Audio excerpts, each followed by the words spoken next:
Welcome to Heart Speaks. This is not fiction. This is heart. Stories that don't leave you indifferent. Words that carry real experience. What you're about to hear once hurt, once stayed silent, but now finally speaks. The story begins. Scarlett Brooks lived in a quiet coastal town called Ryeton, the kind of place where every shopkeeper knew your name and every neighbor your family history. By day, she ran her grandfather's antique store. By night, she wandered its silent halls, listening to clocks that ticked too loudly and memories that refused to speak. On paper, her life looked perfect.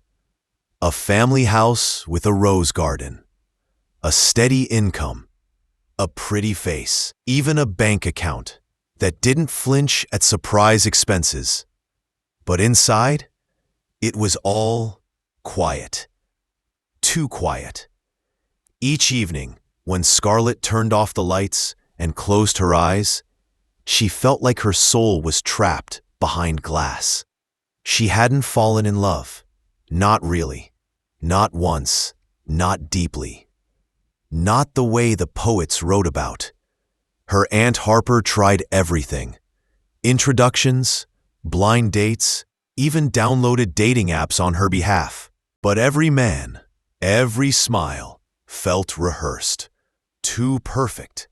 Too interested in her inheritance, and not her heart. Until one rainy evening, Scarlett was locking up the shop when a man approached through the downpour. Tall, soaked to the bone, dark hair dripping over thoughtful eyes, a backpack slung over one shoulder, like he'd been walking for miles.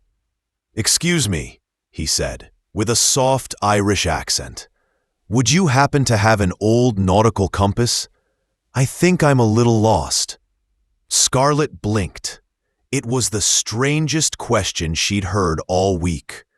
And yet, something in his tone made her reach for the keys again. "Come inside," she said. "You're in luck." He stepped in, leaving footprints on the old oak floor. And in that moment, something clicked. Not loud, not sharp, just a feeling, a quiet warning, or maybe an invitation. "Name's Thomas O'Reilly," he said, "but most people call me Tom. And thank you for saving me from the rain." "Scarlett," she replied softly. "And what exactly did you lose, if you don't mind me asking?" He smiled, but it didn't reach his eyes. "Maybe not something," he said. "Maybe someone." They talked for a few more minutes, about nothing important. The sound of rain softened outside. Tom glanced toward the door. "I should probably find a place to stay," he said quietly. Scarlett hesitated, then nodded. "There's a small inn 2 blocks down, just past the bakery." "Thank you," he said, "for more than just the directions." Their eyes held for a beat longer than necessary. Then he stepped out into the night, and as the door closed behind him, the silence felt different. The next morning, Scarlett woke up earlier than usual. The rain was gone, but something remained. She hurried downstairs. The compass was still on the counter, and next to it, a folded note. "I'll come back. Some things don't let go until they find the answer. Tom." And he did come back. 3 days later. Dry, relaxed, with the kind of smile that made you forget what you were doing. They talked often. First, about antique books. Then, about naps.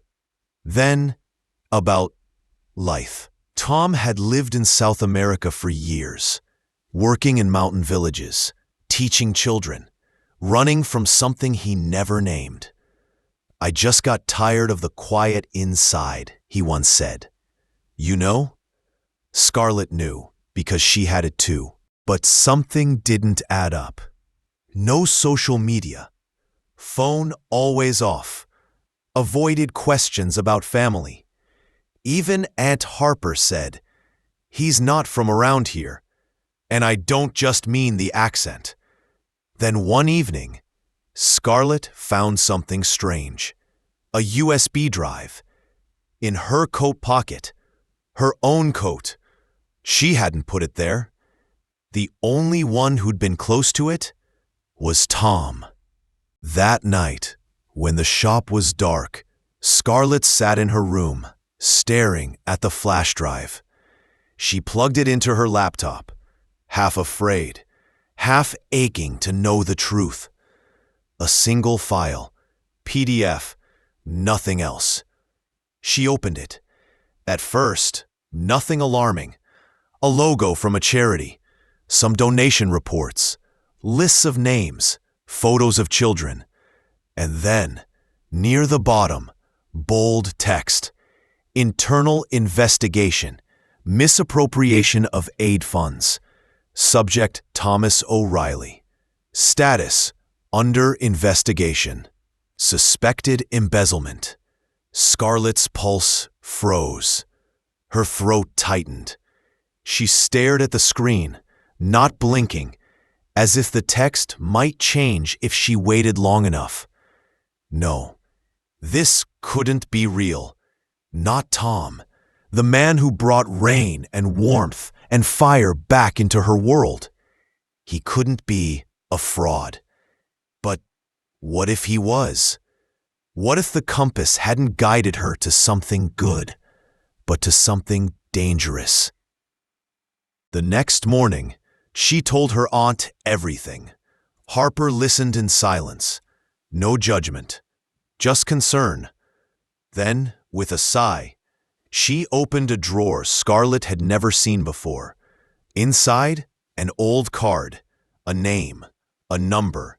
Detective Grayson, London. Retired, but still sharp, still trusted. "He helped your uncle once," Harper said. "If this Tom is dangerous, you need to know. Before your heart writes a check, your life can't cash." Scarlett nodded. That afternoon, she took the train to London. Grayson met her in a quiet cafe. No uniform, no fuss, just steady hands and eyes that didn't miss a thing. He looked at the USB files, then leaned back, slowly. "Your Mr. O'Reilly is not the suspect," he said. "What?" "He's the whistleblower." Then he told her everything.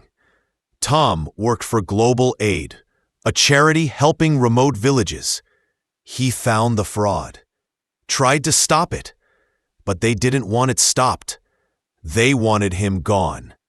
"He's running," Grayson said, "but not from justice, from people who'd rather silence the truth than face it." Scarlett whispered, "He once said there's a place where the world still breathes in peace." Grayson nodded. "Did he mention a name?" "Whitby." "Then that's where you go." Grayson placed his hand on the table and added quietly, "If you go to Whitby, do it today. He won't wait forever." Scarlett left the cafe, holding the address in her hand. The wind from the sea carried the scent of salt and distance. She knew the next step would change everything. On the station platform, her fingers tightened around an old compass she had absent-mindedly taken from home. The needle trembled, as if it too felt the anticipation. Whitby was waiting, and perhaps there, on the edge of the cliffs, so was he. They sat on the bench overlooking the sea. No words, for a while, just silence.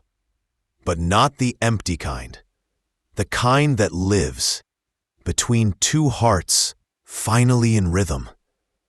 Tom's fingers were cold. Scarlett reached over and slid her hand over his, slowly, deliberately, and he didn't pull away. "You know," he said, barely above a whisper, "I kept thinking I'd disappear before you got the chance to know the real me." "You did." Pause. "But I still chose to stay." He turned to her, his eyes searching, afraid to hope. "Why?" Scarlett took a breath. Deep. Honest. "Because I believe the people worth loving are often the ones who've been forced to hide the most beautiful parts of themselves." In that moment, everything shifted. Tom reached into his coat pocket, pulled out something small, round, familiar. The compass. The same one from the shop. He placed it gently in her hand. "It brought me to you," he said.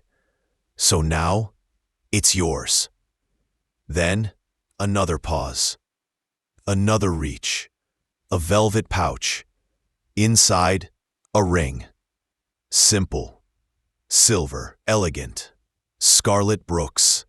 "I don't know what comes next, but if there's a path through all this, I want to walk it with you." "You sure?" she whispered. He smiled. "For the first time in years, I am." Her eyes filled with tears. She nodded. Then yes, yes 1,000 times. 2 weeks later, Scarlett reopened the shop.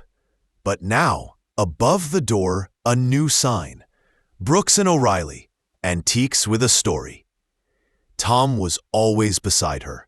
He loved restoring things, old compasses, journals, forgotten clocks, things once lost, now found again. Scarlett? She finally laughed, without looking over her shoulder. Some days, they'd close early, walk along the sea, hold hands like teenagers. And in quiet moments, Tom would still whisper, "I don't know how I got so lucky." And Scarlett would smile, lean closer, and say, "You followed the compass." Sometimes, life brings storms, not to break us, but to lead us somewhere we wouldn't have gone on our own. To a quiet shop in a quiet town. To a girl who waited without knowing. To a man carrying more than he could say.